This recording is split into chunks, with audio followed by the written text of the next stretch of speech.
Et depuis ce matin, vous l'avez peut-être remarqué, vous-même, vous l'avez fait ce geste, tomber le masque dans les transports en commun.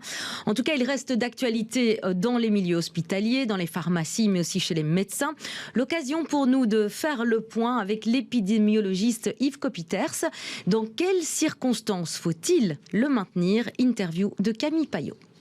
Le masque est encore obligatoire lorsqu'on visite quelqu'un ou lorsqu'on se rend dans les lieux de soins. Alors, certains lieux de soins, que sont les hôpitaux essentiellement, les cabinets de médecine générale et les pharmaciens. Lorsque vous allez acheter vos médicaments. Pourquoi? Parce qu'en fait, ces lieux-là sont des lieux plus à risque de trouver des malades Covid-19 ou de trouver des personnes plus vulnérables, plus fragiles aussi à la Covid-19. Donc, c'est tout à fait normal qu'on ait maintenu ça. Dans les autres lieux de soins, je sais pas moi, une consultation en kinésithérapie, les ergos ou une visite en maison de repos, là, c'est laissé à la libre liberté de chacun.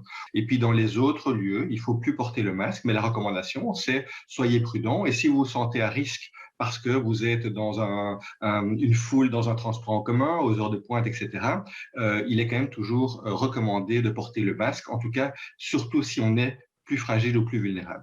Je pense que l'idée quand même, c'est de dire aux gens, maintenant, vous faites ce que vous voulez, mais ce que vous voulez, ça ne veut pas dire qu'on fait n'importe quoi. C'est-à-dire qu'il y a le bon sens, et le bon sens, c'est en fonction de la situation individuelle de chacun, le porter ou pas, en fonction, je dirais, du risque qu'on prend dans sa vie de tous les jours.